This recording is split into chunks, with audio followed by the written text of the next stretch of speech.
Greetings, citizens from the rolling hills of the bluegrass. This one's going to be a real quick one because it's something that I want to get out there. And the idea is this, is that Virginia has fallen. And that's using some Hollywood writer's room thinking there. But the idea is that,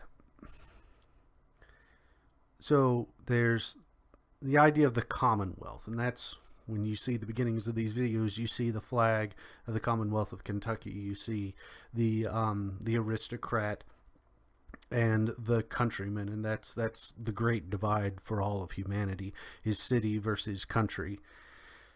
And the idea is that the interests of all are important, and that no one is excluded, whether you're the big city bigwig or you're the lowly country farmer. You are all in the Commonwealth, and it's a little collectivized. It makes you think of some kind of collective thinking, but there's a greater point there, is that the Commonwealth, if the etymology is correctly followed, from what I understand, is the common weal. Common, W-E-A-L. And the common weal is the idea of unity together. But it also goes back to something further, which is the idea of a republic. And that can't be allowed, because the republic is what the United States is, right? We're not a democracy. We have democratic means and methods, but we're not a democracy. We're a republic, a constitutionally established republic. And all throughout the Commonwealth here in Kentucky, you hear people always replace it with state, with state, with state. And that's not a mistake that they make. They're not being lazy. That's an intended choice. It's the same reason why people call America a democracy. That's an intended choice, because it is a changing of the format of the government, of the way that we are ruled and the way we rule ourselves. That is an intentional change, because democracy means democratic, republic means republican, even though the two parties in some instances work total antithesis to the idea of freedom a lot of the times. It's branding. It's good old-fashioned Edward Bernays level branding. We're a democracy. We're a republic. Well, no, technically we're a republic, and nothing has ever been passed or changed or voted upon to turn us into a democracy, a direct democracy. But that's where they want to go.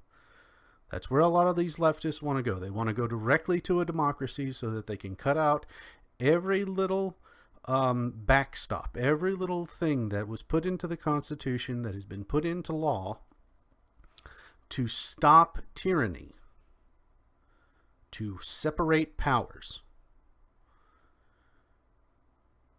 They want to destroy the republic and the idea of a republic, that it's a good thing. It's all democracy. Destroy the republic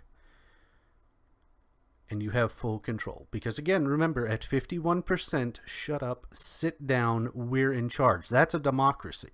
51% can tell the other 49% to be quiet. And it all goes into how words are used.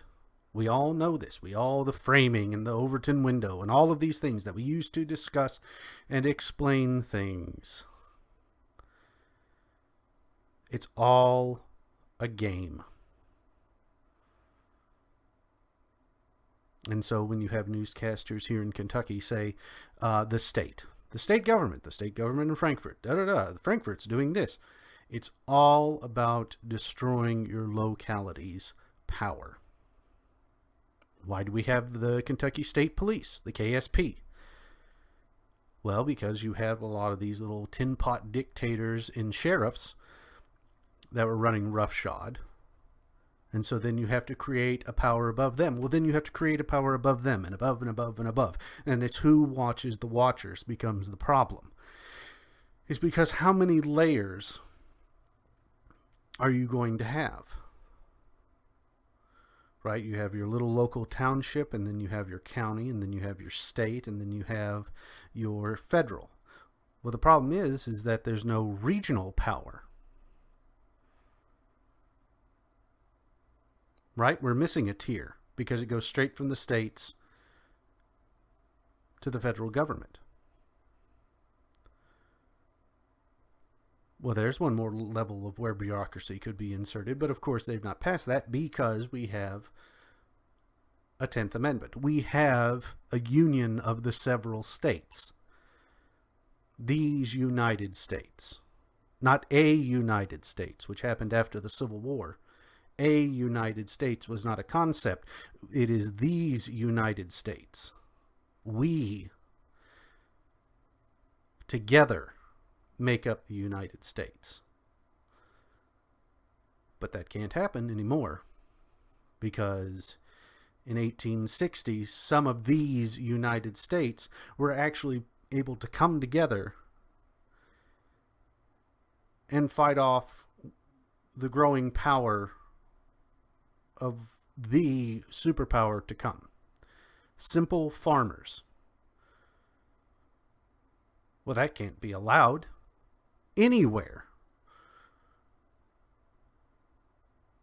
ever again. And that's why your National Guard, there are no militias of the states because the National Guards replaced them. Why? Because the National Guards are under the control of the governor, whereas militias probably would have been a lot more local. But we can't have militias because militias can band together and form armies and threaten the federal government. And that's exactly what they're trying to stop. Now, my issue with the militia movement is that it's not codified. The reason why it's not codified is because you have a National Guard unit that you've got to fix. And the National Guard unit apparently is one of the most underrated powers in the political game that never is spoken about. And so, that's where we are. We're in a strange place where we have the destruction of language and we have so many powers competing against one another that we don't know whose hand is in the cookie jar.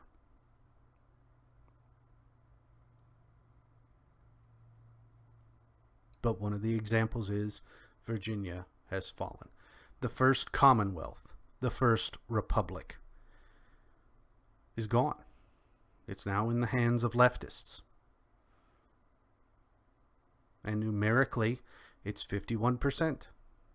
Shut up, sit down, we're in charge.